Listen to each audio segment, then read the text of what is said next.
Atma, namaste.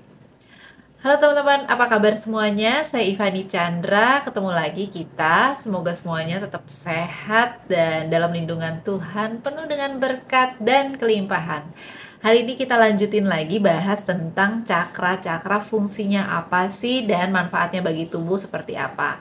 Hari ini setelah kita membahas 3 bahasan sebelumnya, yaitu cakra dasar, cakra solar plexus, cakra tenggorokan, hari ini kita bahas mengenai cakra seks. Biasanya pada tertarik mengenai pembahasan cakra seks, teman-teman.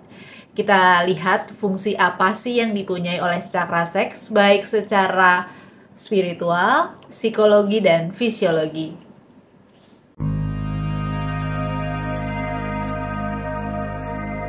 Cakra seks letaknya, lokasinya ada di area kemaluan. Cakra seks seseorang yang kuat, cakra seks yang kuat ini dapat dimanfaatkan untuk diubah menjadi energi cinta kasih atau kesatuan spiritual.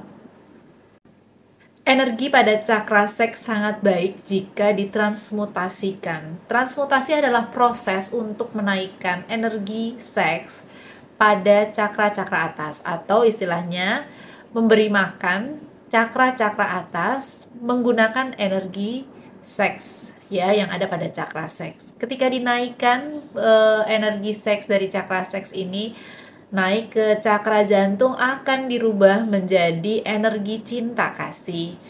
Ketika dinaikkan lagi ke area cakra tenggorokan, akan dirubah menjadi energi yang membuat kita akan menjadi lebih kreatif. Dan ketika dinaikkan lagi menuju cakra ajna, cakra yang letaknya ada di antara dua alis, itu akan membuat kita jauh lebih visioner. Dan ketika naik lagi energi seks ini ke cakra mahkota yang letaknya ada di puncak kepala, akan membuat kita memiliki kesatuan dengan ilahi. Atau bagi mereka yang berada pada jalur spiritual, ini membuat kebersatuan dengan ilahi gitu ya teman-teman. Jadi transmutasi seks ini sangat diperlukan.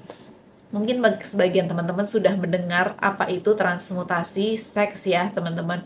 Yaitu intinya adalah merubah energi seks dan memberi makan kepada cakra-cakra yang lebih tinggi. Karena cakra-cakra yang lebih tinggi ini nantinya energi seks akan dirubah dengan frekuensi yang lebih tinggi. Jadi vibrasinya, energinya akan lebih tinggi dan akan sangat berguna bagi mereka yang memiliki energi seks yang besar atau kuat. Bagi mereka yang melakukan transmutasi seks, baik berpasangan maupun orang yang hidupnya sendiri atau single, ini boleh dilakukan, teman-teman. Teknik transmutasi seks ini sangat berguna untuk kita mengalami pencerahan, kebersatuan dengan ilahi secara dari sisi spiritualnya tadi. Tanpa energi seks ini juga mustahil dapat terjadi ya, kebersatuan ilahi ini mustahil dapat terjadi karena memang energi seks ini akan membantu memberikan energi kepada cakra mahkota tadi ya. Nah, teman-teman, baik kita memiliki pasangan atau tidak memiliki pasangan atau single, sikap yang benar terhadap seks ini harus banget kita miliki. Sikap yang benar itu seperti apa? Sikap terhadap seks ini harus benar dalam artian bahwa seseorang harus menganggap seks itu sebagai sesuatu yang suci dan sehat.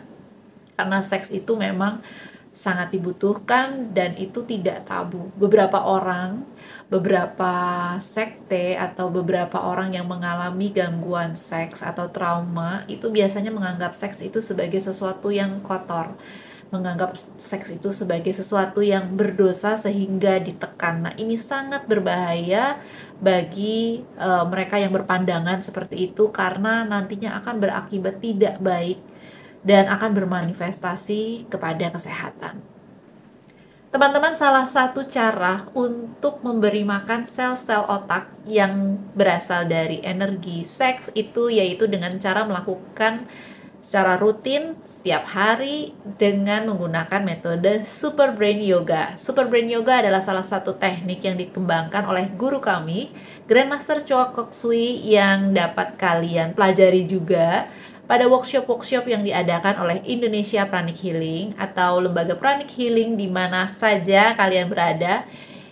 Dengan cara itu nantinya energi pada cakra seks ini akan diangkat untuk mengaktifkan sel-sel otak sehingga sel-sel otak yang kita miliki ini dapat lebih berguna, dapat lebih kreatif, dapat mengalami pencerahan dan juga mengalami apa yang namanya kesatuan dengan ilahi. Dan ini salah satu teknik dari pranic healing. Teman-teman, lalu bagaimana fungsi psikologis dari cakra seks?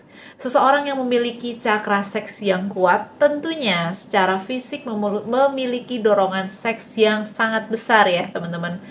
Sudah pasti karena memberikan energi kepada organ seks. Jadi memberi hasrat seks yang atau dorongan seks yang juga cukup kuat ya teman-teman. Cakra seks sendiri adalah pusat dari kreativitas rendah. Kalau kemarin video saya sebelumnya mengenai cakra tenggorokan itu adalah pusat kreativitas tinggi. Sehingga antara cakra seks dan cakra tenggorokan ini memiliki atau hubungan yang sangat erat. Seseorang yang memiliki daya kreativitas tinggi, seniman biasanya, atau politikus yang menghasilkan ide-ide kreatif, biasanya memiliki dorongan seks yang tinggi. Maka dari itu kalau kita sering dengar mereka-mereka para artistik, para politikus ya, itu banyak memiliki skandal-skandal seks. Jadi di sini adalah rahasianya.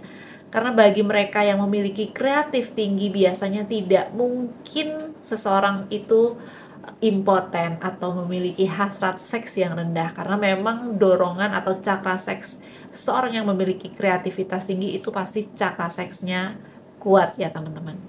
Seks adalah sesuatu yang sehat. Energi seks ini adalah sesuatu yang sangat sehat, sangat menyenangkan ya teman-teman. Jadi tidak perlu kita merasa tabu, merasa bersalah, merasa berdosa, menganggap seks itu kotor, itu sama sekali tidak perlu karena sikap seperti itu adalah sikap yang salah. Maka dari itu, ketika hasrat seks muncul itu harus hanya perlu diatur, bukan sama sekali ditekan. Bagi kalian yang sudah menjalani spiritual atau mulai menjalani proses menapaki spiritual, kita dapat menjalankan transmutasi seks secara rutin, teman-teman. Teman-teman, lalu bagaimana fungsi secara fisiologis dari cakra seks? Tentunya cakra seks ini memberi energi pada tubuh fisik di area kemaluan ya teman-teman, karena letaknya juga di area kemaluan, jadi tentunya akan memberikan energi pada daerah tersebut ya. Penyakit-penyakit yang disebabkan karena terganggunya cakra seks yaitu misalnya saja masalah buang air kecil, masalah kemandulan, impoten, ini dapat terjadi atau penyakit-penyakit kelamin. Selain itu, karena tadi cakra seks ini memberi makan kepada cakra-cakra atas seperti cakra tenggorokan, cakra mahkota gitu ya teman-teman, maka dari itu orang-orang yang memiliki keterbelakangan mental ini biasanya juga cakra seksnya sangat terganggu atau cakra seksnya sangat terkuras ya teman-teman atau kotor. Nah ini diakibatkan makanya pasien-pasien pranic healing yang memiliki keterbelakangan mental, cakra seksnya harus dirawat dengan baik, baru kemudian merawat cakra mahkota, karena cakra mahkota ini tentunya mempengaruhi pasien keterbelakangan mental ya. Seseorang yang memiliki penyakit seperti kista atau miom gitu ya, itu juga dari cakra seks yang mengalami gangguan dan juga memiliki pikiran yang salah mengenai seks ya teman-teman, karena biasanya orang tua ya biasanya ini jarang menceritakan kepada anaknya apa itu seks yang sehat, seks yang baik. Kita mengalami bahwa para orang tua ini sering sekali sulit menceritakan mengenai seks, sehingga ketika kita tahu apa itu seks, seks ini dianggap tabu.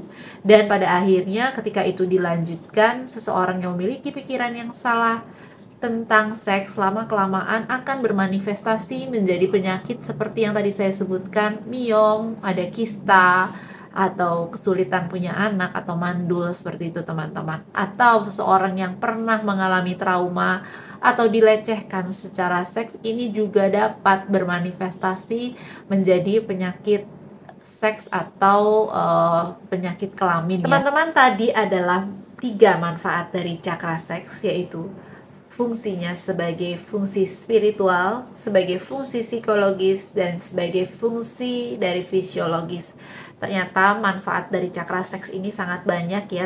Saya ingin pesan dulu bahwa yang pertama harus kita lakukan adalah bahwa jangan sampai kita memiliki pikiran atau pandangan yang salah mengenai hasrat seksual ya, atau dorongan seksual. Karena dorongan seksual itu sehat, dorongan seksual itu baik dan menyenangkan. Mungkin saja kita hanya perlu mengaturnya saja, tapi bukan berarti dorongan seks atau hasrat seks itu adalah sesuatu yang tabu, sesuatu yang dosa, atau sesuatu yang nggak boleh diomongin. Itu jangan ya teman-teman, karena memiliki pandangan tersebut ternyata berakibat buruk pada jangka panjangnya, karena bisa bermanifestasi menjadi penyakit-penyakit seksual ya teman-teman. Maka dari itu kita harus punya pandangan bahwa seks itu benar, baik kalian yang sudah punya pasangan maupun kalian yang masih single. Tetap pandangannya adalah bahwa seks itu adalah sehat, karena dorongan seksual itu juga berasal dari Tuhan untuk proses prokreasi. Thank you for watching this video teman-teman. Jangan lupa subscribe bagi kalian yang belum, dan boleh kirim komentar sehingga saya juga semangat untuk terus bikin konten-konten yang bermanfaat bagi kita semua. Thank you for watching. Atma Namaste.